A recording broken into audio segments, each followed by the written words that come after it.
In this section, we study about selection of transformant and non-transformants by enzyme producing gene.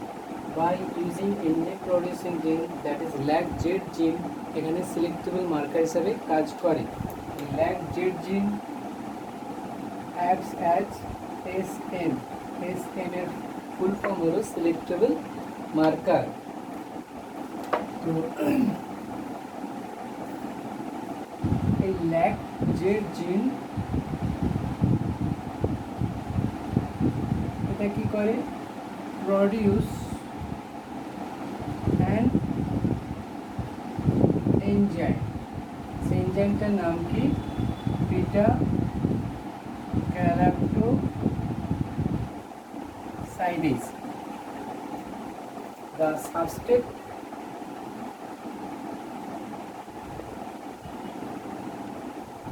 for this enzyme is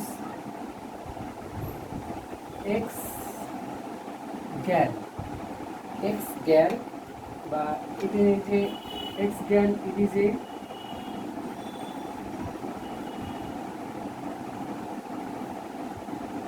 chromogenic substance। এর colour কি?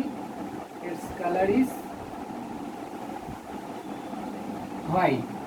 X-gal একটা chromogenic substance যার colour হচ্ছে কি white, R X-gal is a modified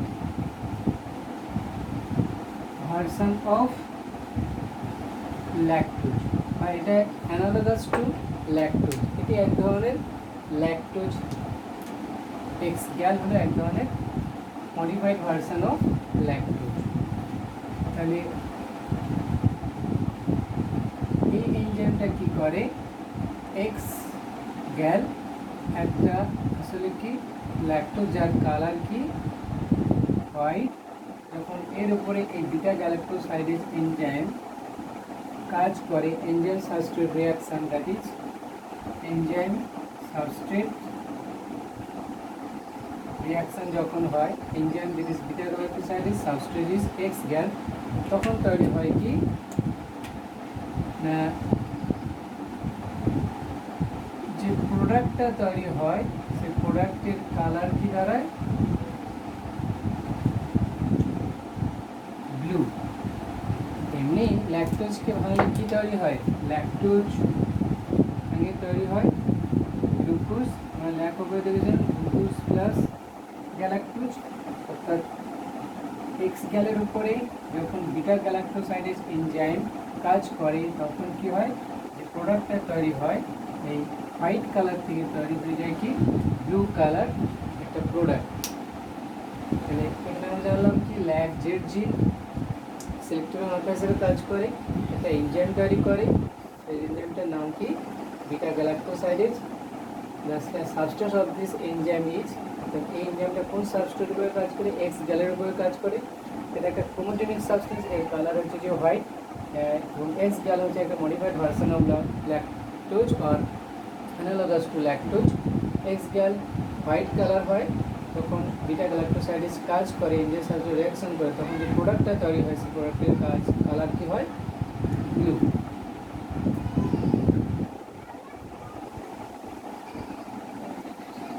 Now this enzyme producing gene, that is LAGZ gene, present in an plasmid। এই প্লাজমিডটার নাম কি PUC18।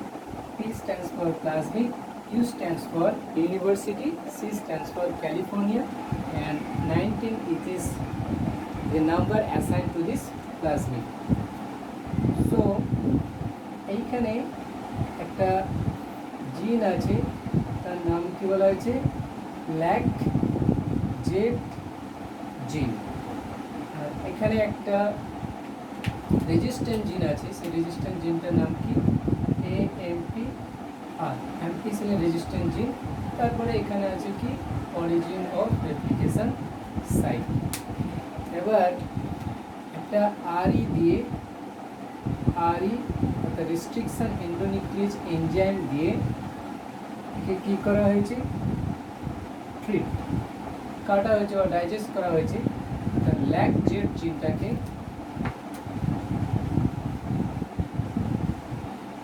Lack Z জিন এখানে কেটে এখানে ফরেন ডিএনএটাকে ইন্টিগ্রেট করা হয়েছে, ফরেন ডিএনএ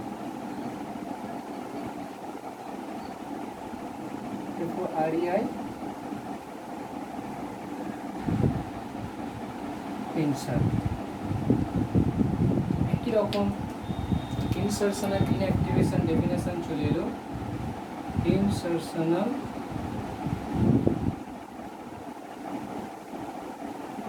ইনঅ্যাক্টিভেশন, ইনসারশনাল ইনঅ্যাক্টিভেশন কি, যে এই ছবির মাধ্যমে যদি আমরা দেখতে পাই যে ল্যাক জেড জিন কে RE দিয়ে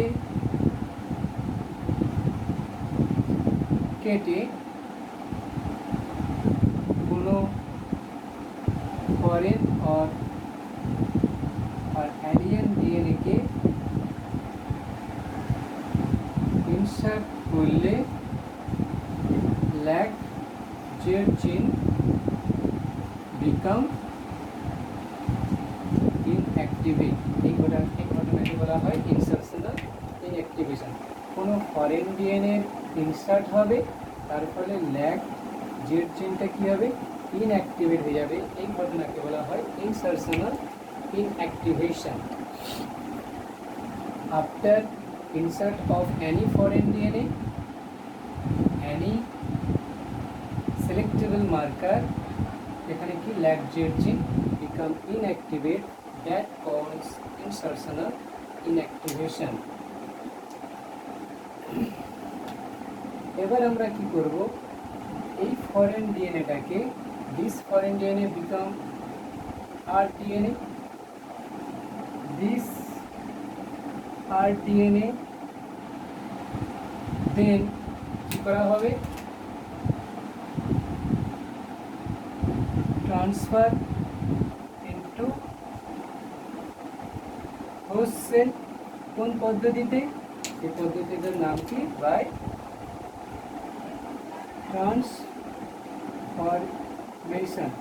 ট্রান্সফরমেশন পদ্ধতিতে এই rDNA কে হোস্ট সেল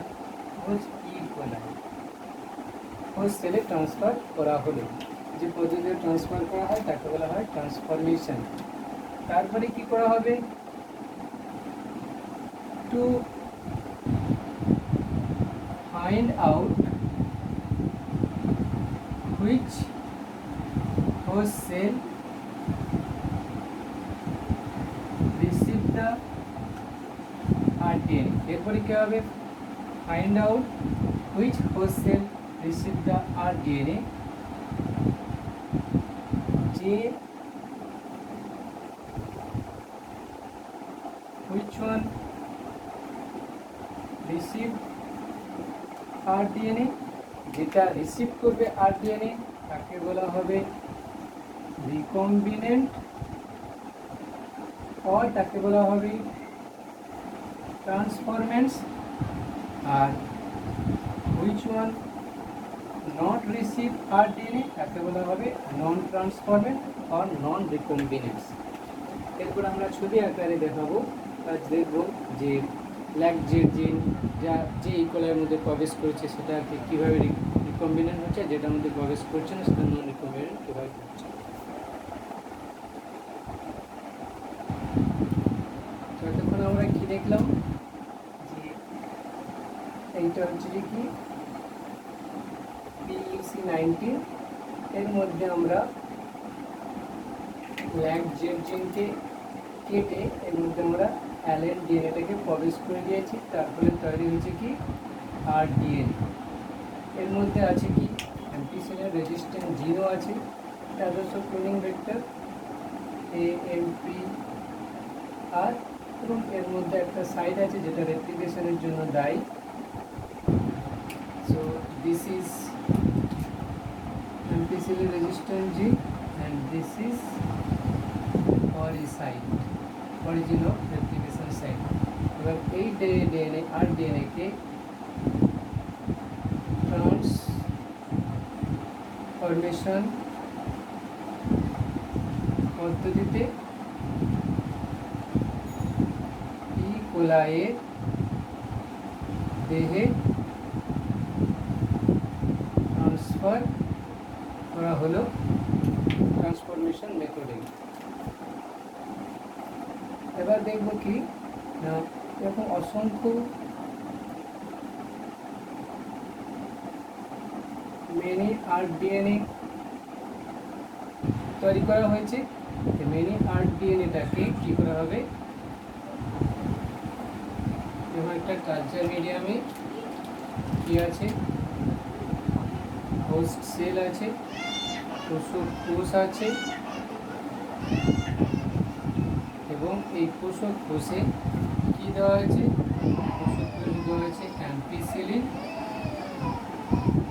কোষে দেওয়া হয়েছে এক্স গ্যাল, এবং তাদের বৃদ্ধির জন্য দেওয়া হয়েছে কি আগার। এক্স গ্যাল আসলে কি, এটা আসলে modified version of lactose. Suppose একের মধ্যে প্রবেশ করেছে, এটা 1 নম্বর ইকোলাই, এটা 2 নম্বর ইকোলাই, এটা 3 নম্বর এবং 4 নম্বর। সাপোজ 1 এবং 4-এর মধ্যে রিকম্বিনেন্ট ডিএনএটা প্রবেশ করে গেছে। এর মধ্যে অনুভাবে এখন অ্যাম্পিসিলিন রেজিস্ট্যান্ট জিন আছে, আর এই ছবিটা পুরোপুরি, এই ছবিটা এবং অরিজিনাল রেপ্লিকেশন সাইট আছে।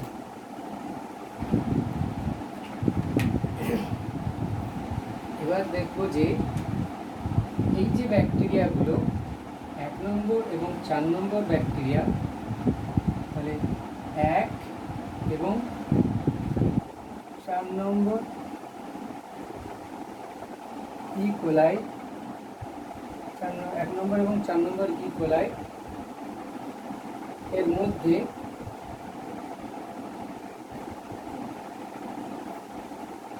আরডিএনএ প্রবেশ করে আছে।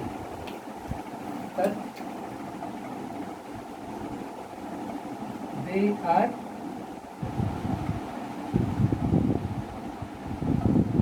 recombinant। তারা কি recombinant। কেন তারা recombinant? because they are, আচ্ছা এটা কেন তারা recombinant একটু বলার আগে আমরা দেখে নিই, এই 1 নম্বর এবং 4 নম্বর ব্যাকটেরিয়া যখন ডিভাইড করে কলোনিজ বানাবে, they are recombinant 1 and 4। প্রথমে 1 আর 4 এর গল্পটা বলা আছে, 1 নম্বর 4 নম্বর ইকোলাই,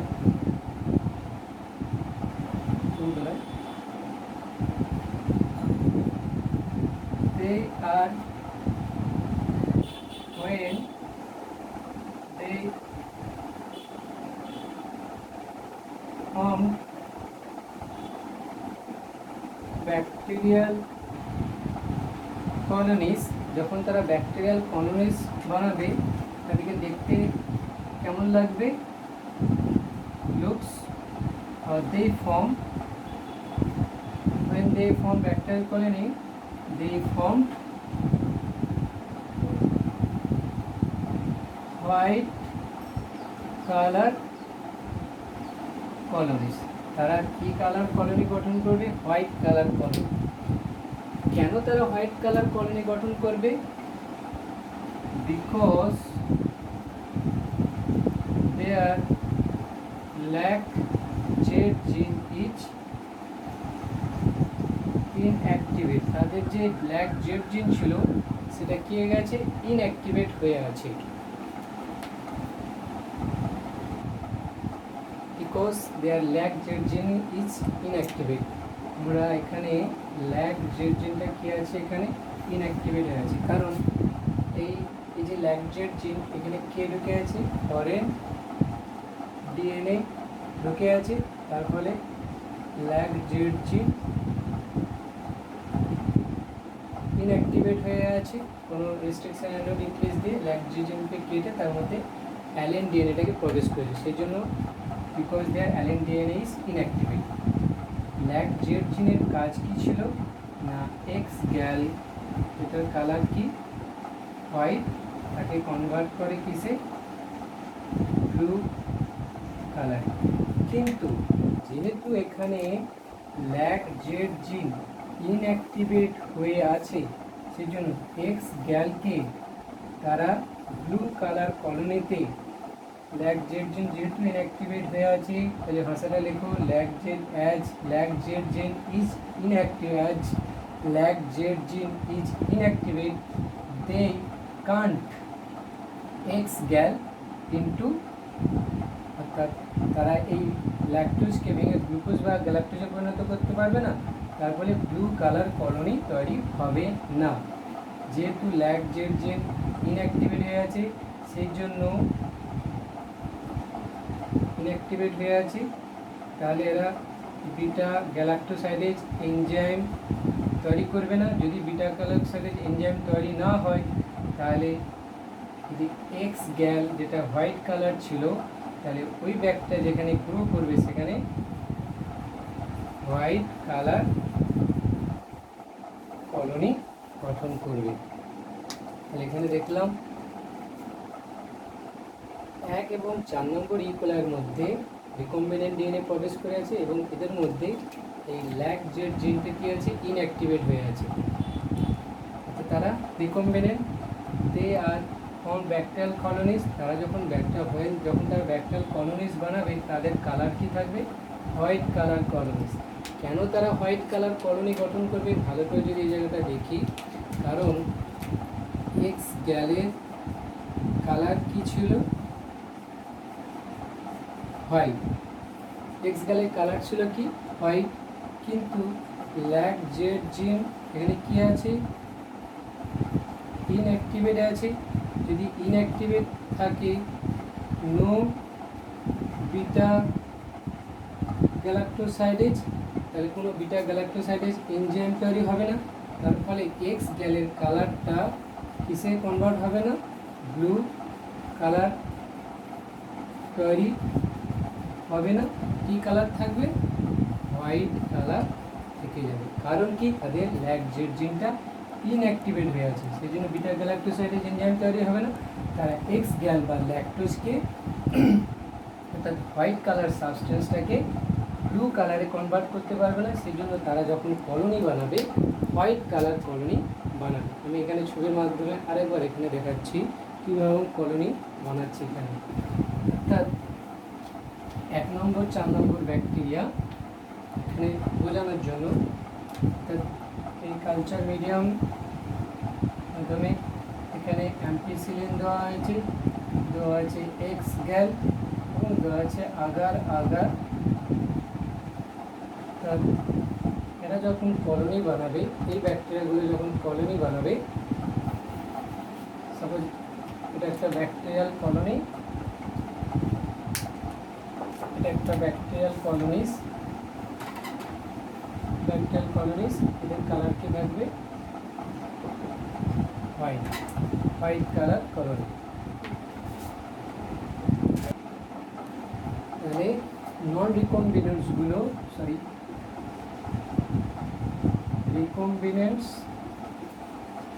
ফর্ম হোয়াইট কালার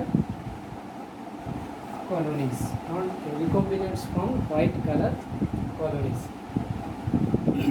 আর নন রিকম্বিনেন্টস গুলো এই যে এগুলো সব নন রিকম্বিনেন্টস, অর্থাৎ 2 নম্বর এবং 3 নম্বর, এদের মধ্যে কি আছে নর্মাল ইকোলাই সেলের মধ্যে ল্যাকজেট জিন কি থাকে অ্যাক্টিভেট আছে। 2 নম্বর 3 নম্বর ইকোলাইয়ের মধ্যে এদের ল্যাক অপারেন্ট যেটা করেছিলাম, এদের ল্যাকজেট কি আছে অ্যাক্টিভেট আছে। তাহলে ওরা কি করবে, ল্যাকজেট জিন অ্যাক্টিভেট থাকলে বিটা গ্যালাক্টোসাইডেজ এনজাইম তৈরি করবে, যা এক্স গ্যালকে ভেঙে বা এক্স গ্যালকে ব্রেকডাউন করে তৈরি করবে কি গ্লুকোজ প্লাস গ্যালাক্টোজ, অর্থাৎ হোয়াইট কালার কলোনিস থেকে বা হোয়াইট কালার থেকে তৈরি হবে কি ব্লু কালার কলোনিজ। অর্থাৎ নন রিকম্বিনেন্সগুলো যেখানে বাড়বে, নন রিকম্বিনেন্সগুলো যখন কলোনিজ বানাবে তাদের কালার কি হবে ব্লু কালার কলোনিজ। তাহলে non recombinants form blue color colonies, recombinants form white color colonies.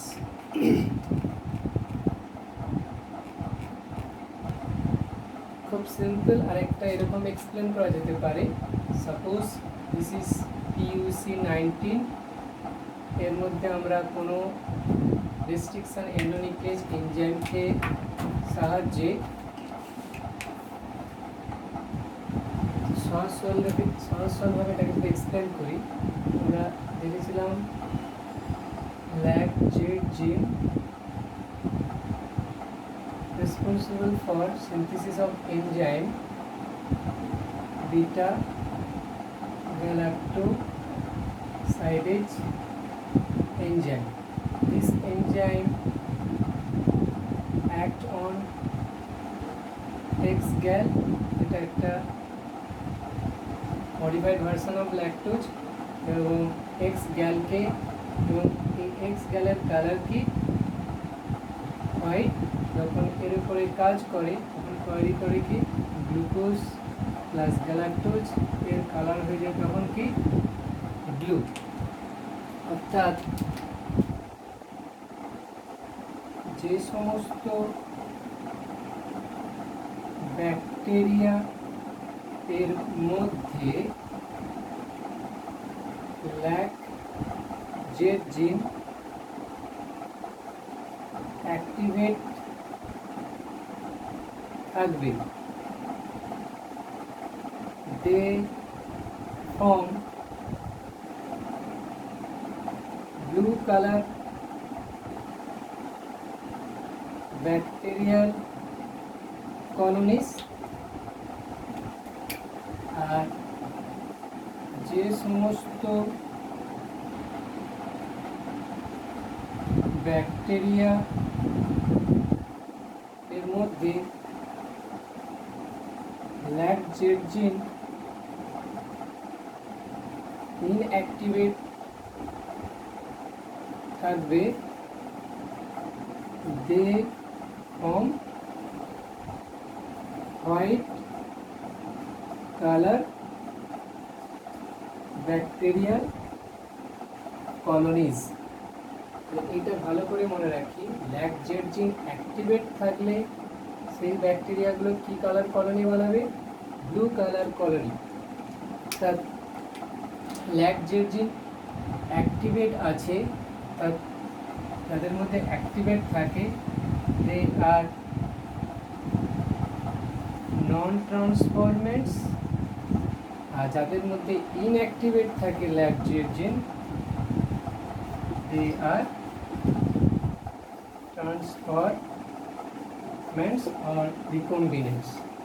অর্থাৎ recombinants or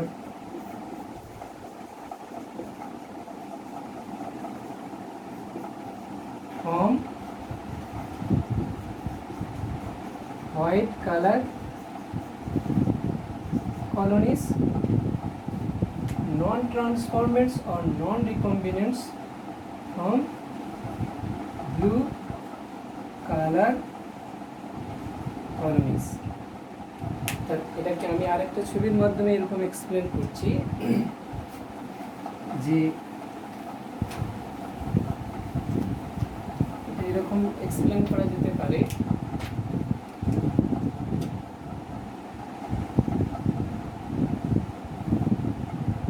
এটা হচ্ছে যে PUC19, এটা ছিল LAC-Z জিন। LAC-Z জিনকে একটা RE দিয়ে ট্রিট করে, RE দিয়ে কাট করে এখানে একটা ফরেন ডিএনএ বা অ্যালিয়েন ডিএনএ প্রবেশ করে দেওয়া হয়েছে, অ্যালিয়েন ডিএনএ ইন্টিগ্রেট করে দেওয়া হয়েছে।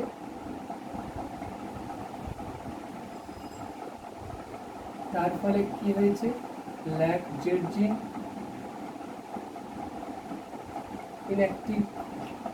ইনঅ্যাক্টিভ হয়ে গেছে। এবার এই rDNA কে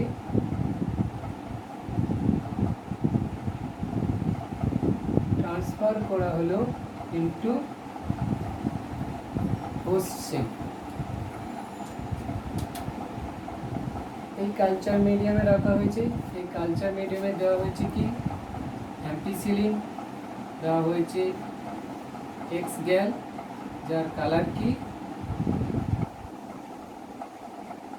হোয়াইট, এবং দেওয়া আছে কি agar agar. Suppose this E. coli এবং নাম্বার, এটা 1 নম্বর ইকোলাই, এটা 2 নম্বর ইকোলাই। এই ইকোলাইটা এই রিকম্বিনেন্ট ডিএনএটাকে রিসিভ করেছে, তাহলে দিস ওয়ান ইজ রিকম্বিনেন্ট। এবং ছবিটা যদি আমরা এরকম এঁকে দিই, এর মধ্যে অ্যালিয়েন ডিএনএ প্রবেশ করে আছে, এর মধ্যে প্রবেশ করেনি, তাহলে এই ব্যাকটেরিয়া 1 নম্বর ইকোলাই এর দেহে rDNA এন্টার করে আছে। যখন rDNA প্রবেশ করে আছে, তাহলে এখানে কি আছে, এর ল্যাক জেড জিন ইনঅ্যাক্টিভ হয়ে আছে। তাহলে this E. coli cannot break down X-gal into glucose plus galactose।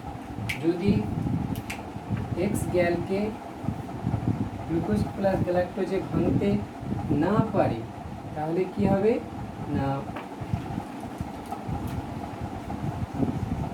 they form white color colonies। অর্থাৎ এই ব্যাকটেরিয়াটা যখন ডিভিশন করবে, তাহলে এরকম করে অসংখ্য ব্যাকটেরিয়া বানাতে থাকবে, একটা থেকে দুটো থেকে এরকম 4টা বাইনারি ফিশনের মাধ্যমে এরকম অসংখ্য সেল বানাতে থাকবে। তখন এরা যে কলোনিজটা বানাবে, সেই কলোনিজের কালার কি হবে, they form white colour colonies. অর্থাৎ recombinants form white colour colonies. তাহলে এখানে খোঁজার চেষ্টা করছি selection of recombinants by enzyme producing gene. তাহলে এখানে ল্যাক জেড জিনটা কি কাজ করছে, সিলেক্টেবল মার্কার হিসেবে কাজ করছে, বা এই ল্যাক জেন জিনকে বলা হয় স্ক্রিনেবল মার্কার। এবার এই যে 2 নম্বর ইকোলাই, এবার আমরা এই 2 নম্বর ইকোলাইয়ের দেহে 2 নম্বর ইকোলাইয়ের দেহে কি আছে, rDNA নট এন্টার, rDNA প্রবেশ করেনি, অর্থাৎ দে আর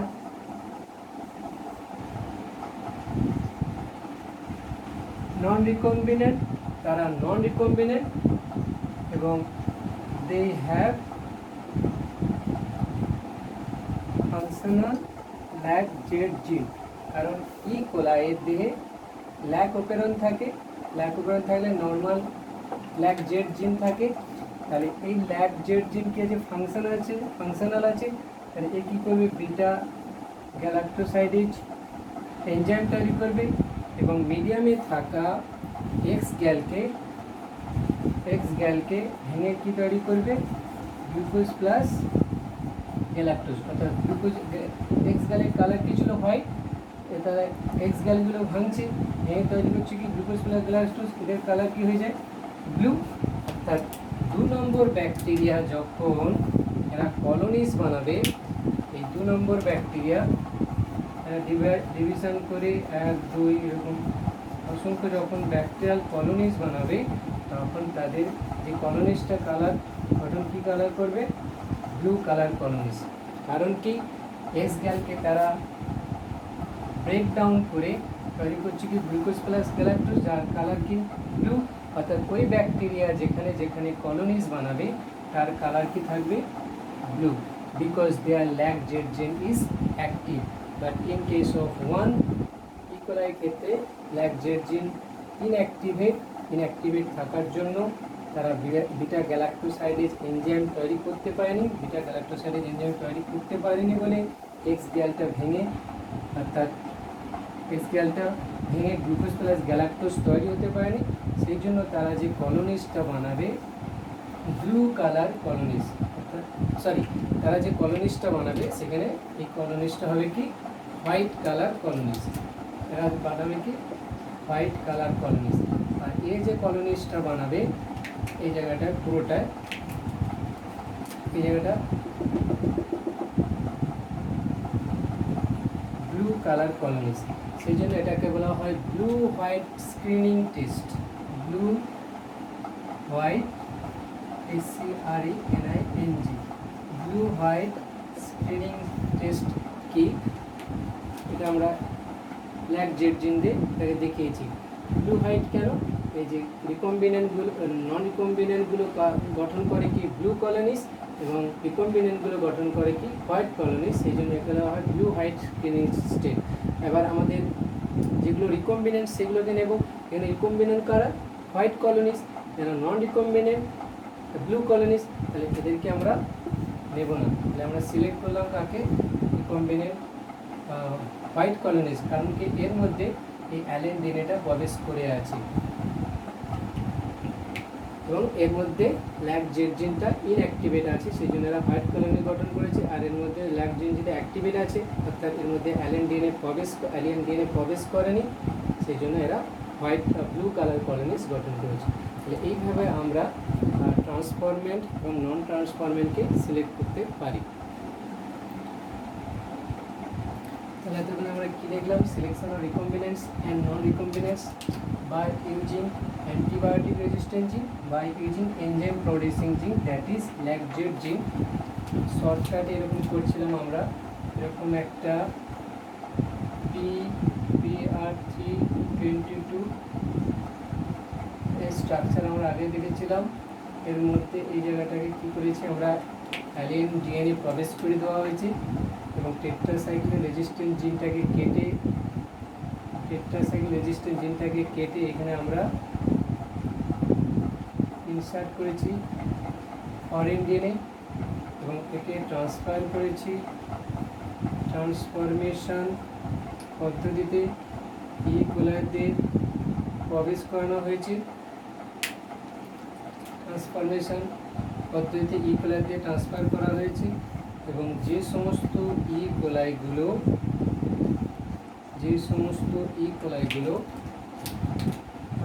এটা রিসিভ করেছে এবং এটা রিসিভ করেছে এবং এটা রিসিভ করেনি, তাহলে এটা হচ্ছে যে কি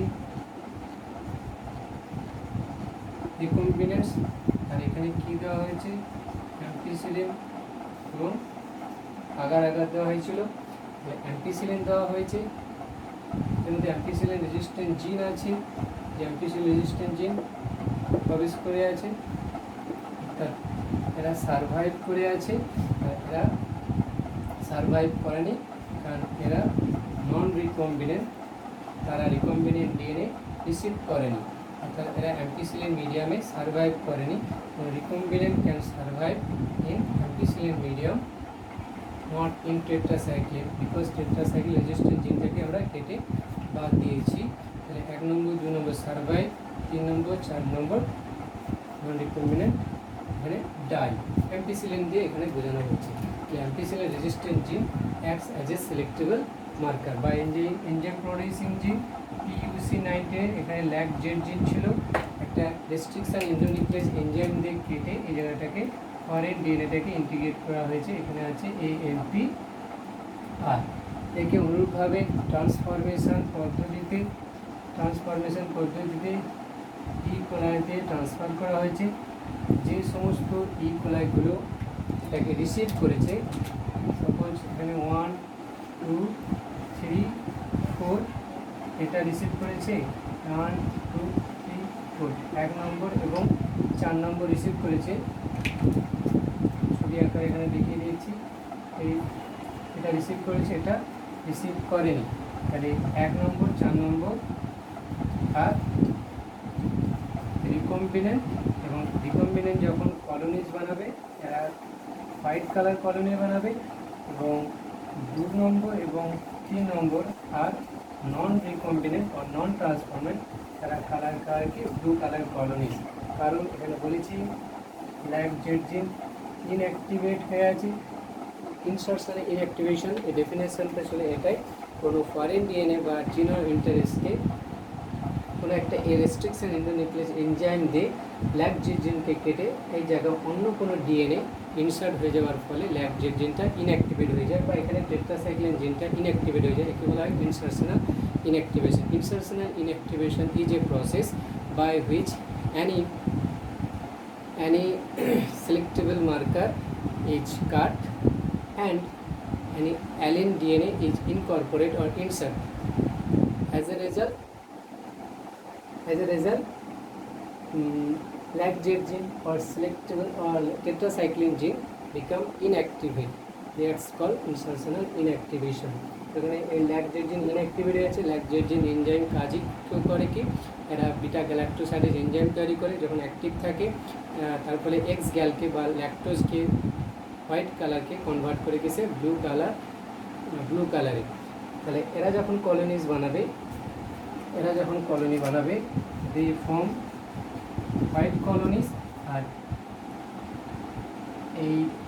এর দুজন যখন কলোনি বানাবে এরা বানাবে কি blue colour colonies. So this is all about selection of recombinants and non-recombinants. দুটো selectable marker, একটা এখানে insertable হয়েছে tetracycline by using antibiotic resistant gene, that is ampicillin, by using enzyme producing gene, that is lag jed gene. lag jed gene এর ক্ষেত্রে এটাকে ভালো করে মনে রাখি, একে বলা হয় ব্লু হোয়াইট স্ক্রিনিং টেস্ট বা একে স্ক্রিনেবল মার্কার বলা হয়। আর এখানে বলা হয়েছে কি by antibiotic resistant gene. This is all about selection of recombinants and non রিকম্বিনেন্টস।